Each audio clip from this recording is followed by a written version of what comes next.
Last week, we talked about how Tim got an idea for Full Throttle that involved Ben going on a peyote-induced trip. But that idea was ultimately rejected by LucasArts. In 2000, Tim would actually leave the company with some fellow employees to form his own studio, Double Fine, and the first game would take inspiration from that idea many years ago and delve into the mind, deep, deep into the...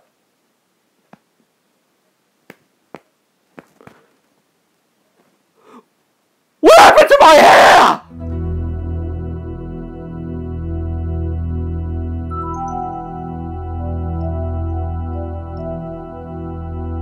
The story of Psychonauts is a very interesting one. The title was originally going to be an Xbox exclusive published by Microsoft. This was thanks to Microsoft employee Ed Fries, but when he left the company, they decided to back out of the deal. I mean, they really wanted to put their money behind this other arty indie game known as, Halo?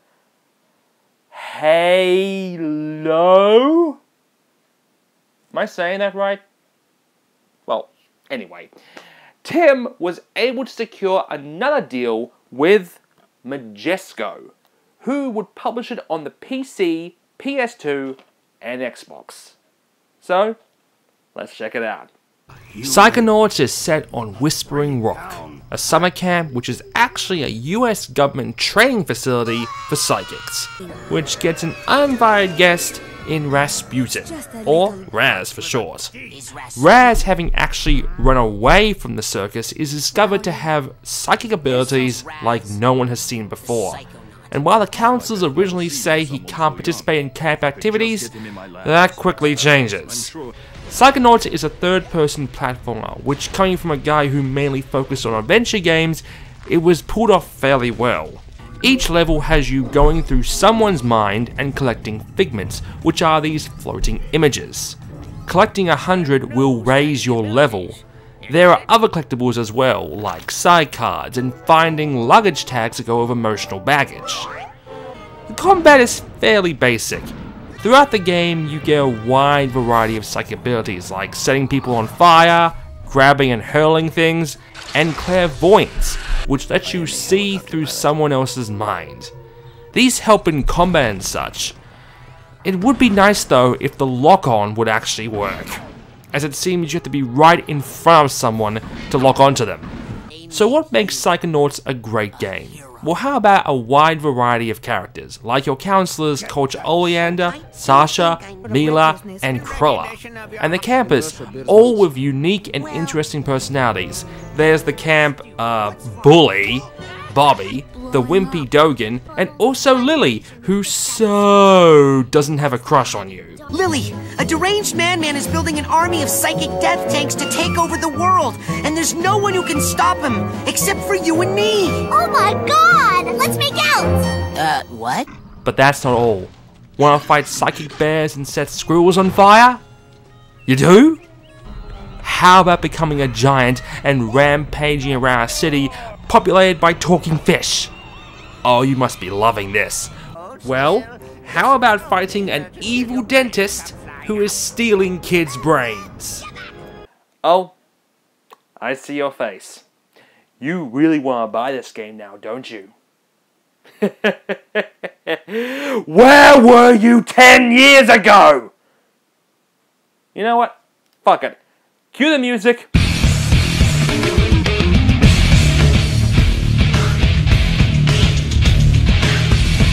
What does Psychonauts have in common with Okami, Beyond Good and Evil, and Shenmue? Games too brilliant, too unique, and too creative for our stupid minds to comprehend. Psychonauts would only sell upwards of 100,000 copies. The failure saw Majesco's CEO resign, and the company leaving major console releases entirely. Why did Psychonauts fail? The game was actually crushed to death with the amount of awards it got. It was simple, really. 2005. Gaming was going through a real big change. It's puberty, if you will. It had given up those stupid adventure games, and all it wanted to do was shoot things. But, fortunately, this one has a happy ending.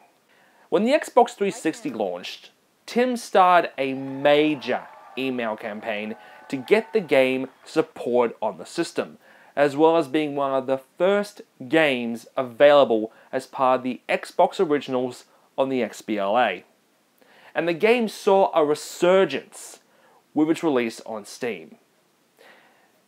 There was one person who recently did believe in Psychonauts, and that man was Notch, the creator of Minecraft, who at one point offered to foot the bill to make the sequel.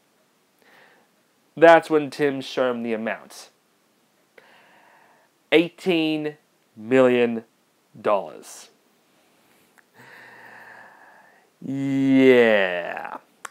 But what we did just see is another niche game get its sequel thanks to Kickstarter. Now consider this. If Tim and Notch work together with one of the major three, say the one who likes crazy platformers, as well as Kickstarter, then maybe, just maybe, we may have a chance. But, for the time being, Psychonauts isn't hard to find, and it's definitely worth a look. Next week, we go back to LucasArts and sees Tim attempt on bringing adventure games to 3D. See you then. And seriously, where the fuck did my hair go? God damn it, I'm cold!